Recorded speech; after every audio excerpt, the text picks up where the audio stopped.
Bye, Robin. Jessica. I can't wait to hear you talking about stress. Okay, bye-bye. Unmute. So Jessica, you're going to talk about how we can get more stress, right? Exactly. I encourage it. Let's do it. Okay, you are live, Greg. Okay. All right. All right. I see it. Everything's going to sound like it's echoing for just a minute. Okay. You are live, Greg.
Okay.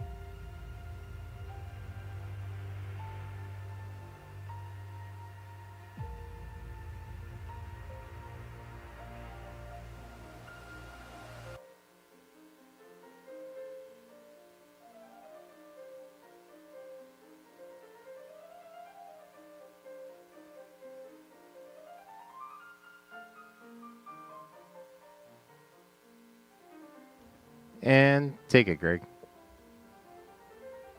Welcome, everyone. It is 6:05 on Monday night. You're listening to the 235th installment of the Age Out Angels Radio Hour on www.hamiltonradio.net Channel 2. I'm your host, Greg Rapport. If you're new to the show, I'm the founder and executive director of Age Out Angels. We provide one-to-one mentors to vulnerable youth for the purpose of coordinating the care and services that they need to thrive. We try to help young people avoid some of the horrible pitfalls that they're likely to face when they don't have a proper safety net. And this program is brought to you every week at the same time, courtesy of all the wonderful people here at Hamilton Radio who allow us to use this airtime. Ruben is on the big board tonight. Robin is producing. So good to have both of you with me. And so good to have all of you listening from your computers or in your cars in New Jersey, around the country, and even beyond. Now, please take a moment. If you're looking at us on Facebook or YouTube, hit all the buttons for me. We need you to like and subscribe and share, because this is relevant to everyone in your world. If you're listening to this show right now and you live in Kazakhstan, this is relevant to what's going to happen to you. So please, please, please, it's important to share this stuff. The topic applies to every geographic region around the world, except for small pockets of New Zealand. So this needs to be shared. So please share what you're hearing right now. You know, if you want to know about child welfare and community betterment and things like that, this is where you come to get the whole truth. The whole truth is here. It is not going to be on the nightly news tonight. There are too many other big things happening around the world that they'll be talking about tonight. They're not going to be talking about this, because tonight we're gonna take a little break. Okay, we do so much gut-wrenching misery on this show, and try to figure out ways to solve it, of course. But that doesn't change that it's always there. And tonight we're gonna focus on calming down, relaxing, chilling, if you will. And we're going to do that with my guest, who I'm going to introduce to you in just a minute or two. That's Jessica Harrington. She's an expert on living a healthier existence through less stress. A little housekeeping first, though, okay? I'm going to be in some places where you can see me in person, and I hope that some of you will come and join me. Tomorrow, for example, if you're anywhere near East Rutherford, New Jersey, that is, from 11:30 a.m. to 1 p.m. Please come and meet me at the American Dream Mall in East Rutherford, New Jersey, for the Bergen County Aging Out event. Everyone is welcome. There will be booths and giveaways and information. And if you're any part of the foster care system, like, you know, any one of the many cogs that make up that system, you're welcome to come and meet me there. And we're going to talk about aging out. We're going to talk about foster care. And of course, I'll be talking about the Bridges to Employment program, because what I'm trying to get youth to understand right now, a lot of the time it's like pulling teeth, but I'm trying to get them to understand that there's money out there. Okay. That's the bald-faced fact, is there is money out there. If you want to climb out of poverty and essentially catapult yourself into the middle class, there is a path to do that. And I ask young people the same question all the time. If you were making $5,000, $6,000 a month, could you figure out a way to spend it? I'll bet you could. And, you know, there's a path to getting to that money. Now, here's the thing. It takes work, and it takes a year, sometimes a little more, sometimes a little less. But basically, you can go from being a minimum wage burger flipper guy to a career that will last you a lifetime in about a year. And I will tell you that a year seems like a very small price to pay. Do the math. If you're sitting there and you're 18, 19, 21, 23 years old, and you haven't graduated high school yet, or you're still making minimum wage, then your plan's not working. Here's a plan that will take you 1 year to get to your goal. If you just spent the last 19 getting to where you are today, give it 1 more year and do it right. And I'll tell you the hardest part when a person drops out of school, the hardest part is going back to school. Because what happens when you drop out of school is you're not sitting around all day, right? You filled up that time, haven't you?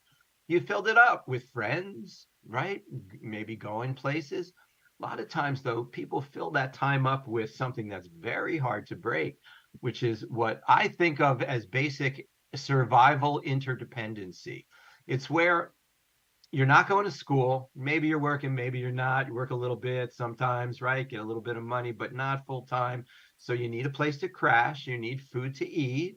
right? All those things have to happen. So you click into survival mode and you start making these deals with people like, I'll watch your kids during the day, but I can sleep on your couch and you'll feed me, right? So that way you can go to work. All these deals get made. And as these deals get made, your time gets used up. And so now here comes Bridges to Employment. Bridges to Employment tells you that if you dedicate yourself for 1 year, you can have a better life for the whole rest of your life. But it's so hard to carve that time out to do that work because your life's not going in that direction anymore. And you got to make yourself do it.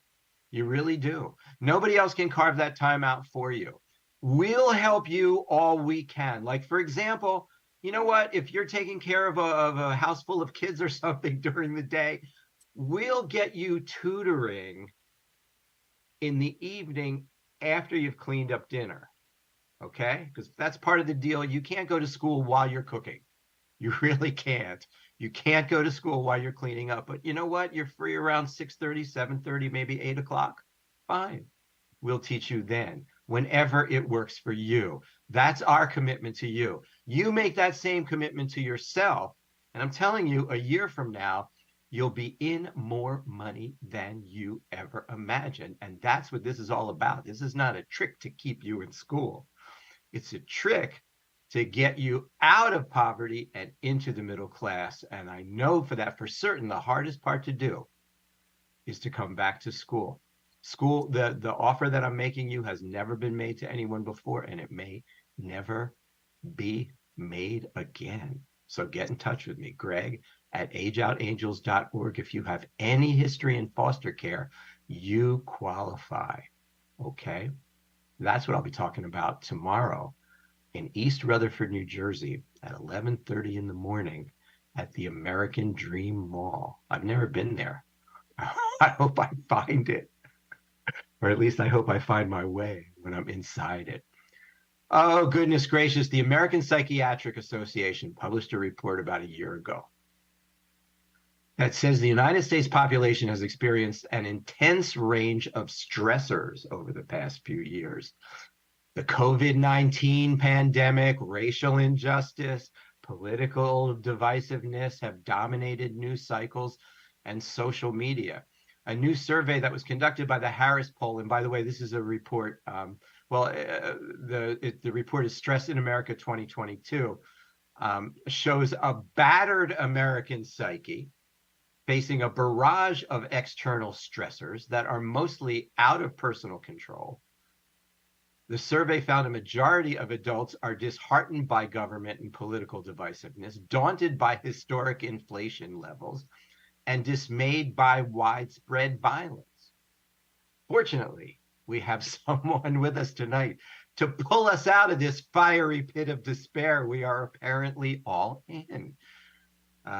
Jessica Harrington received her master's in public health at Westchester University. She's the owner of Journey to Yourself, as a speaker and a stress management health educator. Through her career in education, she realized that we all have a common issue. We all want to punch something. Everyone at some point or another struggles with handling stress. Through her own life journey, Jessica created a Journey to Yourself. Jessica Harrington, welcome to the Age Out Angels Radio Hour. It's good to have you here. Thanks so much for having me. I have been on numerous podcasts and numerous shows, and no one has ever had your energy. So thank you for that. Oh, thanks for coming on. This is, yeah, I have to tell you, the regular listeners of the show know this. I participated in a simulation of what it would be like to get out of jail and come back into society and have a wife who's addicted to heroin and have to deal with the systems and getting a job and stuff like that. And I will tell you that on my most stressful day in my entire life, I have never experienced a level of stress associated with poverty. Yeah. I mean, it was absolutely remarkable how it was a simulation and my blood pressure was like through the roof. Yeah. And these are children. What I deal with are children, who are in, sort of in this environment every day. how can we make people have less stress? I mean, it's really, you don't make them have less, it's how you feel it, right? For sure. And kind of like you were saying with the poverty, right? And so a lot of it, you mentioned it in your speech earlier about the control and not having control. And a lot of times when we look at stress, we feel that we don't have control of the outcome and we start to feel really overwhelmed. And then we have our different reactions, whether it's physical, emotional, or behavior. And kind of to your other point is what I teach, I don't teach how to get rid of your stress, right? Because there's going to be stress every single day. Yeah. But what I teach is how you perceive the stress, because we can all look at it as the world's against me, no one loves me, all these external factors, kind of like you were mentioning earlier as well. But how do we kind of flip that mindset to how can I view this differently? How can I see the other person's perspective? How can I change my perspective on this? How can I work on my reaction to this? Because that's really what it is your reaction to it. And kind of like you were saying earlier too, with there's ways to help you get out of poverty. None of them are easy. None of them are a quick fix, no matter what the ad say, the commercial says. There's no quick fix for things, but it's that consistency of how we're working on ourselves and how we're working on that reactions, which kind of gets us to from point A to point B. Do you identify like different types of stress, like good stress, bad stress, that sort of thing? The stress that you and I probably experienced to some degree before the show started, right? Just before the cameras are about to go on, a little flop sweat, maybe, that's For sure. stress. But for me personally, that's good stress. Other people may see that same stress as Right. And that's learning about yourself, realizing what is the good stress in your life, right? When you get adrenaline, when you're on a race, when you're, competition with a friend on a board game or in a sport, or the stress of the Eagles playing on Sunday, right? There's good stress. There's that exciting stress. There's that adrenaline rush stress that keeps you going, that you're excited about. But excited and nervous have very similar reactions, and we kind of sometimes get those confused. And so when we start to learn about ourselves and learn how we react when we're excited and stressed or excited and nervous, we kind of see the difference. So like you're saying, my stomach might flip when I'm about to present to people or when I'm about to go on a live camera, but I also might start to flip when the Eagles are in the last quarter, right? You just have the same, very similar reactions, but it's learning whether it's a good stressor or a negative stressor. I know people who can't watch their favorite sports team for fear that they'll jinx them by watching. Oh yeah, people have a lot of superstitions. I've heard numerous superstitions, specifically when it comes to sports, right? Yes. No, I've heard this. If they're doing well, shut it off. Don't watch. No, you'll ruin it. But it's that mindset we get in our head, that control piece that we were talking about a little bit earlier. If I do this, then this will happen. The chances that because you're not watching the game, or the chances because you wear your lucky socks, or because the chances because you sat in that one specific spot on your couch, the likelihood that that's the reason why they won, right? But we get so focused in our head, this is how I'm going to control the ending. If I do this, this is how I'm going to get it done. We get so focused. Yeah. So, all right. So now we're talking about stress and kind of joking about it, but then there's the real stress. And when I read these studies from the American Psychiatric Association, they're broad umbrellas, like people are stressed over inflation. People are stressed over inflation. People are worried that they're making the same amount of money, but it costs more for food. So, and kind of like you said too, these statistics, these researches are very broad. And that can be super overwhelming. So when you're going, okay, me as a presenter, I'm researching, but think about somebody that just goes, okay, what can I do? So you start to research, and the responses are very broad, which can then goes that overwhelming of, well, then I'm just not going to do anything, right? I'm not going to do anything. So there's a couple of things that I try to focus on when it comes to reducing your stress. And so the first thing I always tell people is that communication piece. So how are you communicating with the people around you, and how are you communicating with yourself? So in the sense of communication, how are you talking to yourself is, I'm not saying affirmations, I'm not saying write the positive journals. Those are all amazing. But when you're first getting started, just thinking about what's that one story or that one thing that you tell yourself on a daily basis. I'm never going to get the promotion. I'm not going to get the good job. I'm not going to have a happy family. I'm never going to get out of poverty. I'm not going to feel safe. I'm never going to be loved. I'm not worthy. And think about what that saying is and proving it wrong. Finding the statistics is to prove that wrong. So how am I proving that wrong, right? So How am I worthy? Well, I'm going to find all the reasons why I am worthy. I'm going to find all the reasons why I am loved. I'm going to find all the reasons why I can get out of poverty. I'm going to find all the reasons why I can get to that. Hold on one second now. So you're saying accept that feeling. I'm unworthy. Okay. And we're gonna take that as a given, because I assume that the kids that I work with have been told that just about every day of their lives. Every single day by people that protect them. They've been pumped through. That's been pumped through their heads. The people who are supposed to protect them, exactly, will tell them that you're nothing, you're nobody, nobody's ever going to love you. The only chance you ever have in life is to do everything I tell you to do. Now get in the closet and shut up. Yeah. That's, that's okay. So you're dealing. And so when those people wake up in the morning, I assume they hear that voice. Yes. And they hear it when they fall asleep at night, and they hear in their dreams. They find other ways throughout the day to prove that fact right. Right. There's another reason why I'm not good enough. There's another reason why I'm not going to be successful. We look for those reasons because that's what's in our head. I challenge you to find one reason, just one. I'm not going to have you write a 6-page letter. I'm not going to have you do it. But today, it's only 6:30. We still have plenty of time. What is one reason for me to be worthy? What is one reason for me to feel loved today? Just one. Right? And just find that one and hold on to that. Because then when tomorrow, you're going to find another one and you're going to hold on to that. And then the next day, you're going to find another one and you're going to hold on to that. And you're going to start to build something. But it's not all in one day. And I think that's where we get really overwhelmed, that we're looking for these big signs and we're looking for these big things to kind of hold on to. You only need that little bit just to get you through that next minute. I think for a lot of people, that's how their morning, probably starts. What about that sort of, I don't want to call it habitual. I can't find the right word for it. That's a constant stressor that could hit people every morning. When the chronic, that's the word I'm looking for. Chronic. Yes, you're right. Sure. That would be a chronic stressor. Then there's the other stresses, like, you're overworked and then bang, your boss comes in and hits you with something. And I don't know, I say, because you're so much younger than me, Jessica. I'm just wondering if you've had that feeling where you get, all of a sudden you get pounded at work and you're not only feeling the pound from work, you're feeling the consequences of, if I don't get this done, there's a mortgage, there's all those other things that it's not just get this one isolated job done. There's all the other baggage. For sure. And so, growing up, I had to help with the bills myself, right? So in the sense, like my brother and I, we started our own business so we can help pay the electric bill and we can help pay these other bills, right? We wanted to be supportive.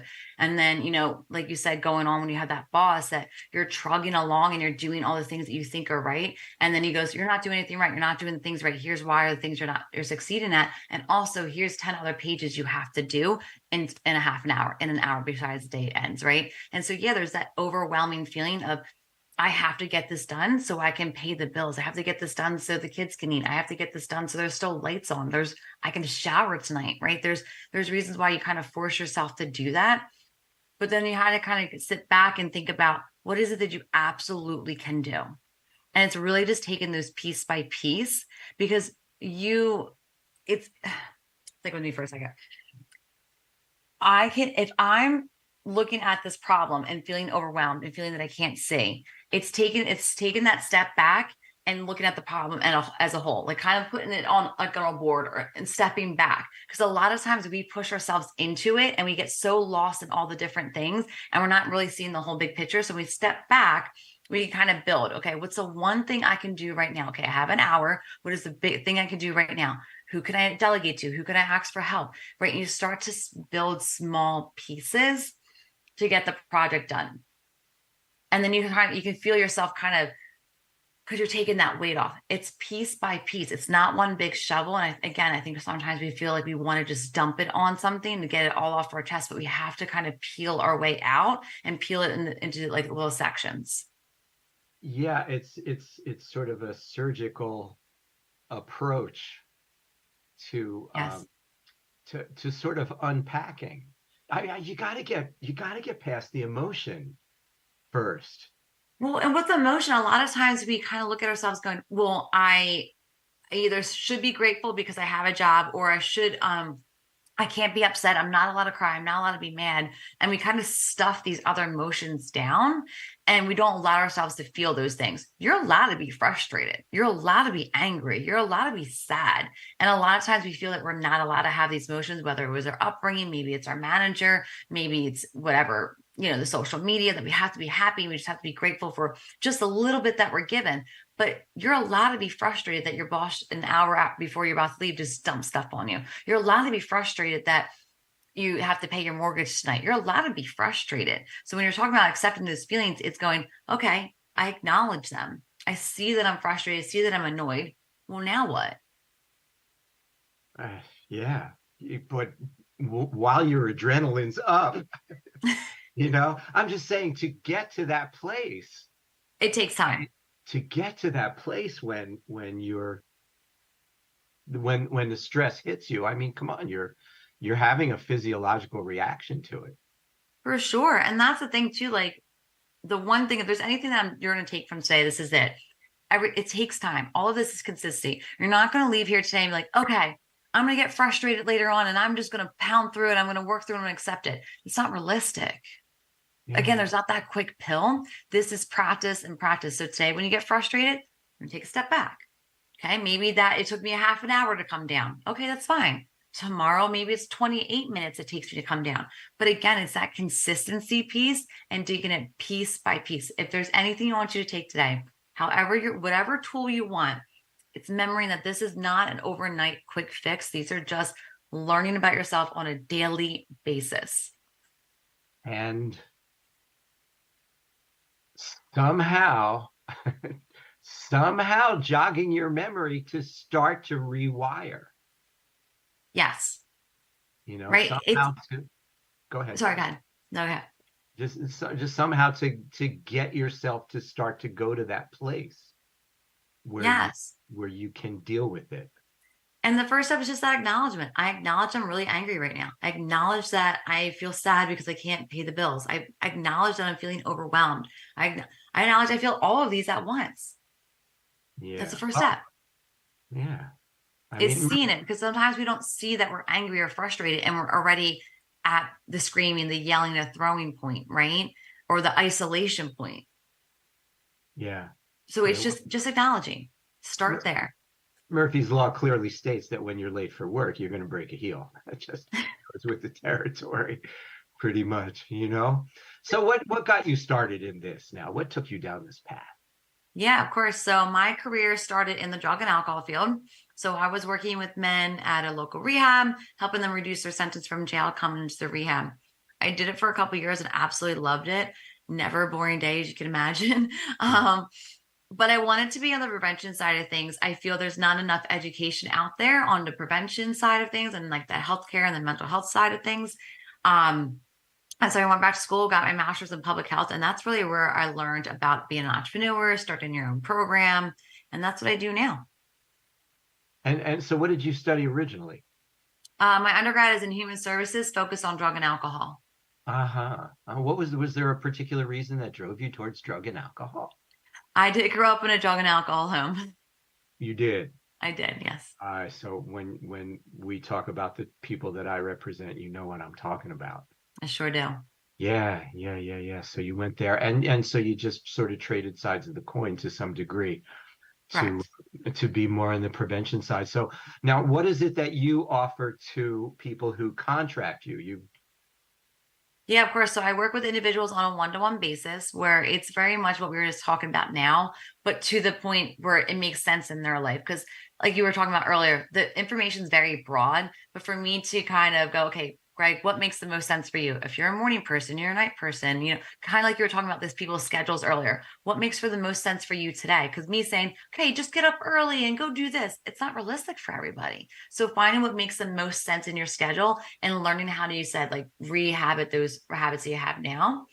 And then I also do speaking engagements and go to corporations that provide the same education piece to their employees through educational workshops and one-on-one work as well. Fascinating. All right, now let's get down to something serious here. Okay, do it. When you talk about somebody in the morning who wakes up and has those negative feelings and can over time rewire, train themselves to start to think in more positive terms, one step at a time, slowly, as you've described. Now you also said those same feelings are the ones that come out at night, right? They Head are. hits the pillow, and yes, not a single kid that I work with sleeps at night. Not Nope. one of them. No. Okay. So now, can you play the same game at night, or is there a sort of a different way to go about this? Because ultimately your goal is to get to sleep. Ultimate goal is get to sleep, right? And I feel like we talk a lot about morning routines a lot, but yeah, the night routine is I personally think is a different kind of importance. It's how do I even get my rest so I wake up in the morning, right? So it's a different kind of importance that I feel can be very overlooked. So again, I'll keep it very basic. It's not, we're just creating habits, we're making things simple. So there's a couple of things that I need you to do. The first thing I tell people to do is change your clothes. Sounds so silly, but think about when you go to work, you have a certain kind of outfit. When you go to the gym, there's a certain kind of outfit. If you have date night, there's a certain kind of outfit. So whatever you were wearing on the couch while you're cooking and you're relaxing, that's those clothes. I need you to have just bedtime clothes, Because now you're teaching your brain, I'm putting on my muumuu, I'm putting on my zip, whatever it is that you're wearing at bed, right? I'm going to wear that to bed. So I'm ready telling my brain that I'm getting ready for bed, right? So it's something, creating that simple habit. Then you can start to work on, okay, now I'm going to change my shirt, my outfit, and wash my face and brush my teeth.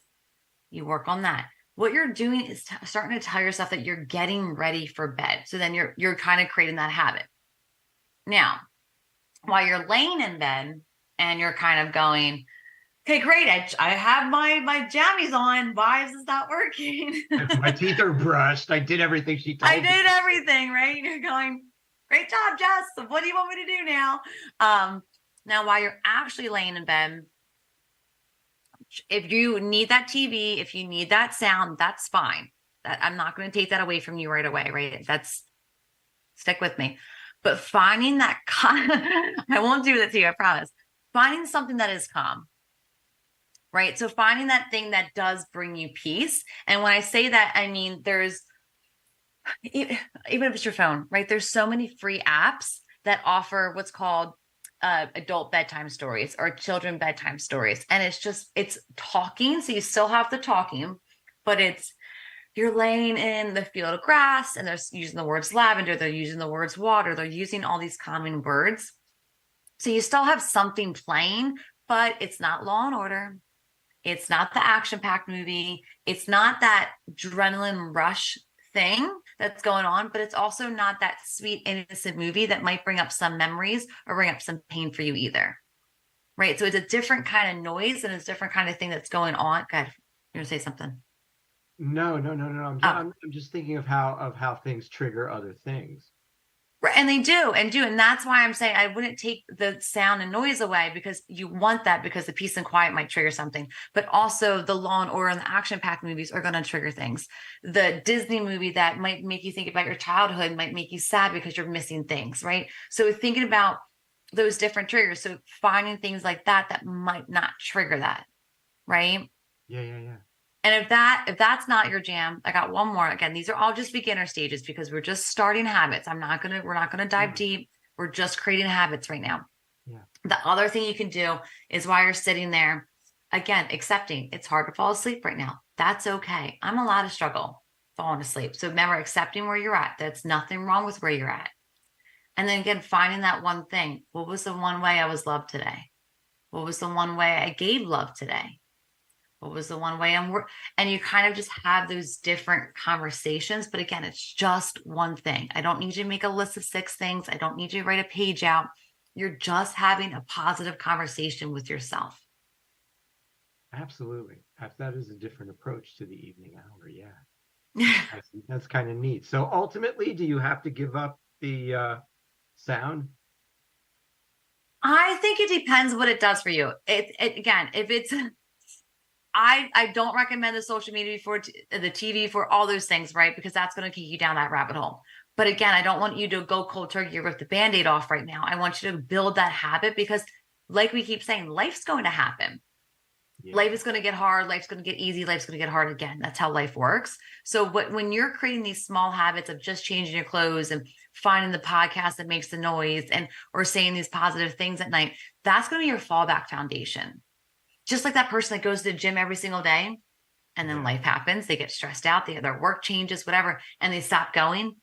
Well, what do they do? What are they falling back on? Maybe they're falling back on eating healthy. Maybe they're falling back on just stretching. So it's like maybe they can't do the 45-minute workout, but what is your foundation of that self-care habit? And I guess that's sort of an individual question that maybe not everyone knows when they enter into this. The answer to that. And that all takes time again. And there's a question actually that came in regarding those sounds and televisions at night. Type of screens, the light from the screens, is there any significance to the, I guess they're asking if the amount of light prevents sleep. They say it's 30 minutes prior to bed that you should have the cell phone light and the TV light, that you shouldn't have it on at all. So you should be already in bed in the dark, like 30 minutes before you go to bed. So you're already shutting the TV off, you're already shutting the phone off for the night. And now you're changing, you're washing your face, you're saying your positive stuff, you're putting, right. So you're having that set up. But again, that takes time for me to build up to 30 minutes and then go sit in my dark room. Right. So yeah, there's statistics that show how great it is, but creating that habit is more important just because life is going to happen, whether we want to it or not. So having something to fall back on. You can work up to that. That's great. Maybe it's 5 minutes before bed. Then in 2 months, it's 10 minutes before bed. And you kind of build up to it. So if that's your thing that you want to do, great. Start with 5 minutes and then work your way up to 30. I guess it's something that you have to maintain all the time too. You could lose sight of that quickly.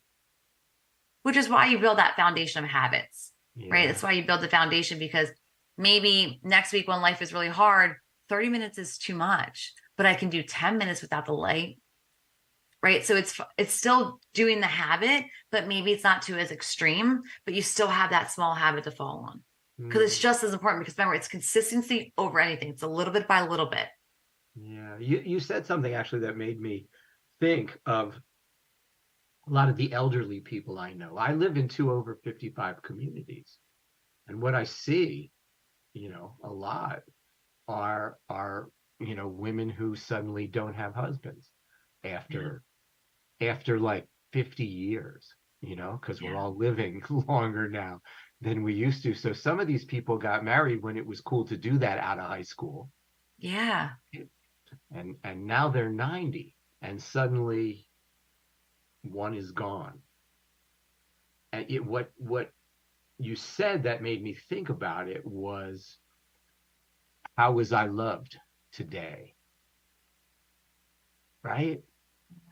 When that woman, and it's usually a woman, okay? And the more I think about that, the more I'm starting to think it's almost better to be the one who goes first, because the one who's left behind is just hurt. Just, their whole life at that moment, forget their socioeconomic position, but their emotional life at that moment has just been ripped out. Yeah. And so kind of going what you said is that we lean on these people. We have this strong support system. We all have that one person, right, that we just lean on. Maybe it's our significant other. And to your point is, maybe that's not the right question for you. So if you are really leaning on your significant other, your best friend, to figure out how you're being loved that day, maybe it's a different question. How can I show someone else love today? Because giving is amazing, right? Okay. How have I accepted small love today? Because sometimes we overlook the small things that we're giving. The person that held the door open for me today, the person that brought in my heavy packages today because I couldn't carry them, the person that just smiled at me in the grocery store when all I wanted to do was cry because I just wanted to grab the creamer and go back home. right? So it's looking for those little things because those are showed about love too and that worthiness. Yes, that is true. In those situations, all of the older folks around do sort of come out of the woodwork and support. Yeah. To some extent. And what you're saying is you just got to recognize that. You just have to be able to accept it, right? Yeah, that recognize that accepting, but kind of going to like the first thing I said earlier about the communication, thinking about when you call your best friend tonight, thinking about when you call your significant other tonight, your aunt, your grandmom, whoever your person is, right? And you say, how was your day? It's very easy for us to list all the woes. It's very easy to talk about every person that crossed over us on the traffic. It's very easy to talk about the person that drove slow. It's very easy for us to talk about Emily in the office that doesn't do her work. It's very easy. How are you changing the conversation and talking about what you laughed about that day? How are you changing the conversation and talk about the person that held the door open or that funny joke or the thing that you were proud of? How are you changing that conversation? So it's easy to recognize and accept those things. Yeah. And I'm sure it couldn't hurt to also, sort of be a little bit more a part of your world. For example, I noticed that you're doing a podcast. Yes. Right? Yeah. Talk a little bit about that. Yeah, of course. So I have a podcast called Stress Less with me, Jess. And in that podcast, basically right now, what I'm doing is interviewing other business owners to talk about how they handle stress. So it's basically everybody started a business for some reason or the other. A lot of it's because we're trying to solve some kind of problem. And so what problem are they solving? But also how are they handling stress? Because I can sit here, we're almost here for an hour, right? And we're talking about all the different stressors and all the different ways that I believe they handling stress. And maybe some work for you and maybe some don't. But if I get able to talk to another person, say, this is how I work through X, Y, and Z, and it really helped me. It's another story. And it's another way of maybe that's a habit that works for you. Yeah, that's interesting. I mean, I'm sure no business owner ever admitted to you on a podcast that he yelled at his wife. That he what to his wife? That he was rude to his wife. You know what they do? They're pretty honest because are they honest? They're pretty. Well, I ask certain questions to get certain things out too. So again. But they are. They'll talk about like their frustrations with their kids. They'll talk about frustrations with in-laws. They'll talk about frustrations with their business partner. And because these are people that we're the closest with and we're having these hard conversations. And you think about it, you spend the most of your time at work than you spend at home, right? Yeah, generally, yes. Mm-hmm. Generally, yes, right? And so what kind of relationships do you have there? And how are you communicating? And when life is hard, you're usually leaning on those people. So let's talk about it because this is everybody. Yeah, we actually can laugh now about phrases like "my work wife" are normalized. They are. That's your strength. That's your support. Like how cool is that you get to have somebody like that you lean on. Right. And so of the how many of the podcasts have you done?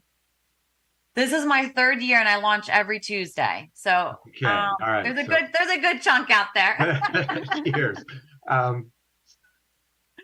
What are some of the things that they've told you that that you carry with you?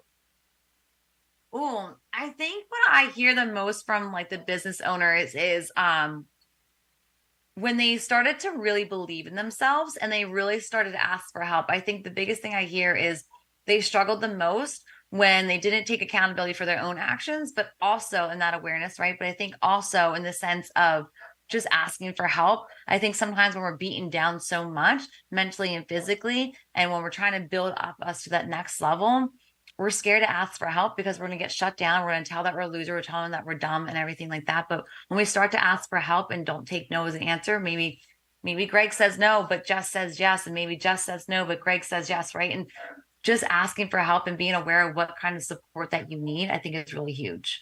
Yeah, I think it even can go a step further too.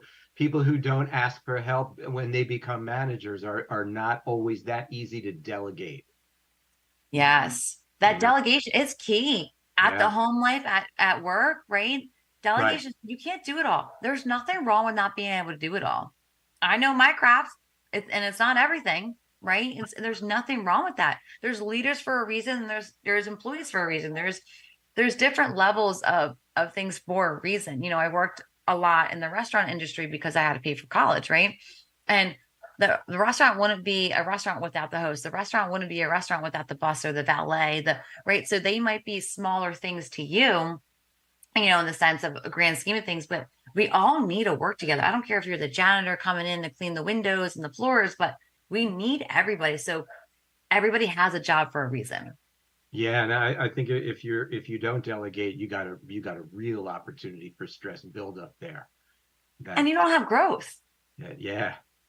Right. Yeah. So if I'm doing all this things that's not in my wheelhouse, think about how long it's taking me to do something. Think about how long I have to do to change and fix and learn, which is great. I love to learn things, but also like I could be focusing on things that I'm so amazing at, and I can grow from that. And the relationships I get to grow when I delegate, because now I'm trusting people.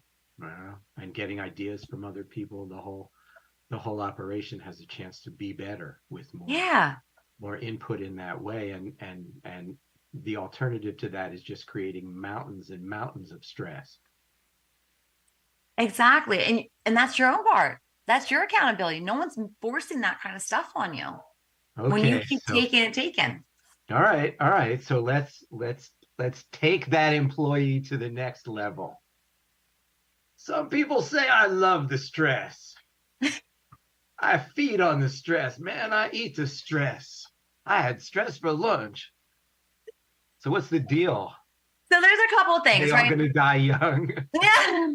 There's a couple of things with this, right? There's a couple of things. So when it comes to stress and you're having that adrenaline rush and you're like, I love this kind of pressure. There's a couple of things. So there's like, for example, I get this a lot in my sales groups. They want that extra stress. They want that adrenaline rush. They want to get to that next level. When you think about sports, they're that stress. They want to get to that next level. So there's some positive stress that's coming from it. There's like adrenaline rush that's coming from it that heightens like excitement. So for example, when I'm doing educational workshops, I customize a lot of them, right? So now I'm getting super excited that I'm diving into all of this hours of research, right? Just like when we were talking to Ruben earlier, you were talking to him, he has all these things he has to get going. Is it stressful? For sure. But he loves every moment. I love every moment that I'm doing. It's going back to the very, very beginning of what we were talking about and learning what is that positive stress and that negative stress in our life. So are we super psyched and hyped over the stress because we're avoiding other things in our life? Or is it because it really gets us going and I love the outcome and I get to show off all the things that I've just did? So if the answer is number 2, then should you be working so hard to relieve it? Well, this is the thing. So every time we're doing anything, we need to start making time for ourselves to have that reflection time, to have that relaxed time, and to have that reward time. So if I'm hustling to get to this next program, to get to this next thing in my life, to make that next sales call, right? And I hit my goal, now I need to reflect, relax, and reward. When I don't do those things and I keep pushing myself into it, I'm gonna get burnt out. But don't do that. No, salespeople don't do that. Salespeople say, my God, I just hit my goal and I'm 3 days ahead of schedule. Oh, Lord, look what I could do if I just keep killing it for the next 3 days. They don't. They truly don't. I'm not just trying to be facetious. No, but it's true, right? They're pumping up for the next one, right? So that's what I'm saying. Like, I see this a lot in sales because now it's like, okay, that's great. You made that quarterly goal and you made it early. That's even more amazing. And maybe you made your halfway year goal based on your first year goal, like whatever the case may be. Okay, so now I need to reflect. Why did that go so well? I need to relax, to regroup and bring me back down. But I also need to reward myself because that's super awesome. So where's my reward for everything I just did? But kind of to put in also in another perspective is I try to tell people this way.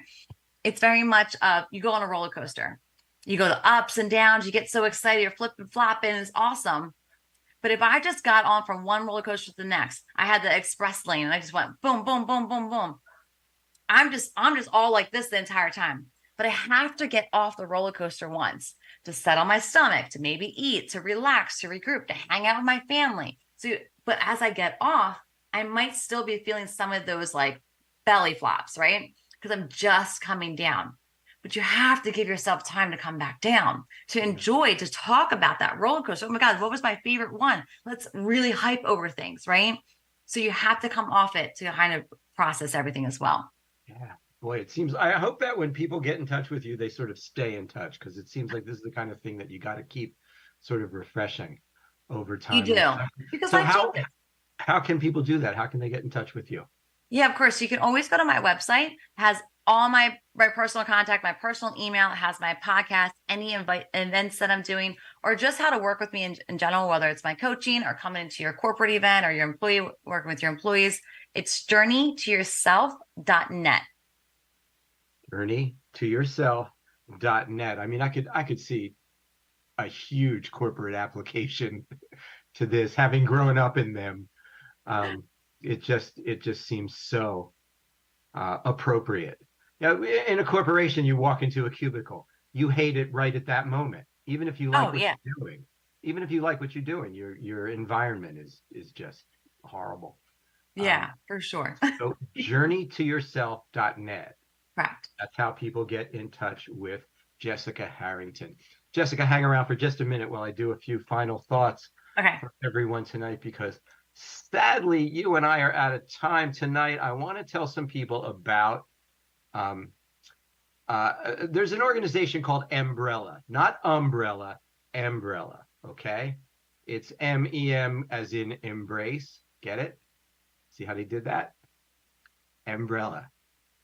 Great organization. They used to be called Foster and Adoptive Family Services, which was more definitive of what they did and what they still do. And in the state of New Jersey, they are, to a large extent, one of the most important nonprofits when it comes to helping foster children. Well, they have decided to tackle the topic of adverse childhood experiences, which is totally what we're talking about here tonight in relieving stress, because these adverse childhood experiences are what comes out in adulthood and causes stress where there doesn't even have to be any, or shouldn't be any, I guess you could say. If you don't know what adverse childhood experiences are, please look up the Adverse Childhood Experiences quiz, and then you'll know exactly, what this is all about. Anyway, if you are part of the child welfare community, if you are at any part of the multidisciplinary team of being in child welfare, they're doing a series of educational workshops. And the first one I will be at, so you can meet me there, okay? We can have lunch together, is Saturday, October 21st. And it's at the Hudson County School in Secaucus, New Jersey, but I'm not going to tell you the address, okay? I haven't said it too fast for you to write it down, because I don't want you to just show up there. You have to go to the Umbrella website, click on conferences and events, find the Peace Initiative. Peace, P-E-A-C-E. It stands for preventing adverse childhood experiences. There's just too many acronyms in my life right now. Click on the Peace Initiative, click on educational sessions, and you will find this session that goes from 10 a.m. to 4 p.m. And what they say about it is it's a day-long workshop that, begins with a light breakfast. We can have breakfast together. And a 3-hour ACE interface training that will provide education on childhood adversity. And what's really important about adverse childhood experiences is that it causes neurological damage that lasts forever. So there's a neurological, there's an epigenetic, there's an intergenerational component to adverse childhood experiences, and of course cultural implications, and that all of these have an effect on the child when the child becomes an adult.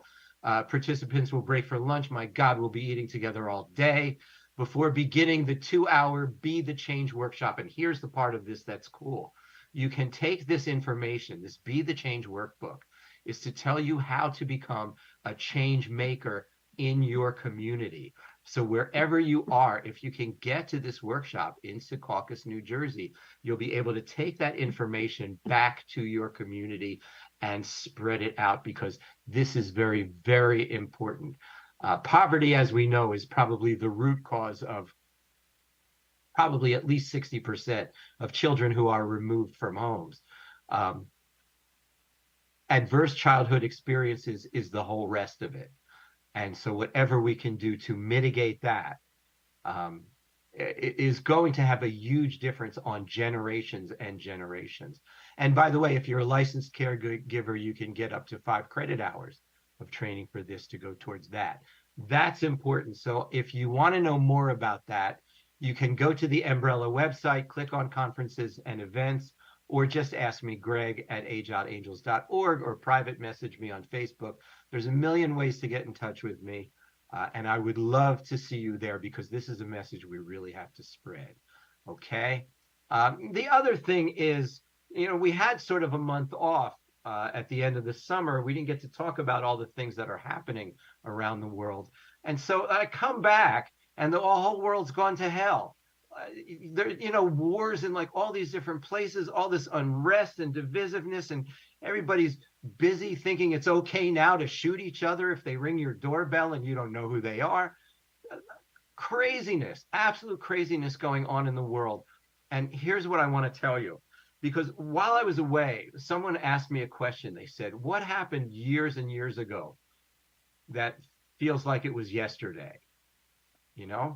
And they were all saying stuff like, the Obama administration, or things that happened maybe 5 or 10 or 15 years ago. And I thought about it for a minute, and I thought it was the 1968 Democratic National Convention.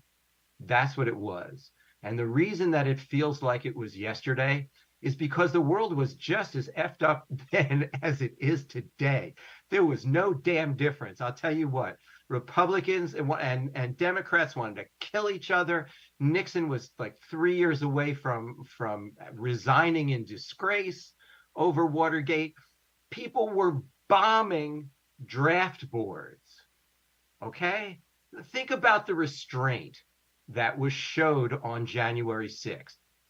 On January 6th, people were like threatening law enforcement at the Capitol, bashing down the windows to get in.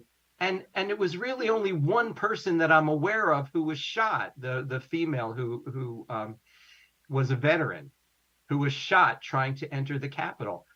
Hell, 4 students were shot on the campus of Kent State in the 60s. Think of the amount of restraint that went into not killing people on January 6th. Compare that to the 60s, where the National Guard was called out everywhere. People were shot regularly. Now, we think diversity is a big issue now. In the 60s, there was a battle over civil rights. And that battle has never ended. It just still goes on today in its current form. So guess what? I'm just here to tell you, because of Jessica, really, that the world really hasn't gone to hell in a handbasket. Okay? All of this craziness will not end. All right? It will just morph and evolve into the craziness that we'll all encounter tomorrow. So the best thing that we can do is love each other, and every once in a while go to, what's the name of that website again, Jessica? JourneyToYourself.net. JourneyToYourself.net. Now listen, next week's show, I want you to meet me here on Monday, same time, okay? Put this in your calendars now, and I'm going to tell you why. I don't know if I'm going to have a guest next week or not, but on Thursday and Friday this week, I'm going to a 2-day seminar called Inside the Mind of a Sex Offender. I'm going to be doing at least 1, if not 2 shows from what I learned from that. That's going to be amazing. Reason I'm going to that is because almost every female that I know in foster care has been assaulted. So I just want to know. I just want to know what's going on. What's inside the head of the groomer, right? And then, I don't know, how can we find ways to make it better if we can? So don't miss that. Next week's show is going to be absolutely amazing. I want to thank my guest, Jessica Harrington. Jessica, thank you for bringing us just a little bit of joy and maybe some joy that we can carry with us Thank you so much for having me. This was so much fun. to our daily lives. Yes, indeed. Thanks for being here. I hope you'll come back another time and Yes, tell please. us more. Thanks to our producer, Robin, to our engineer, Ruben. Music provided by Mozart. I don't know why he works for us. He must need the money. Stay safe, people. And until next Monday, remember, it's only Monday. There's still plenty of time to make this the best week ever. Good night, everyone.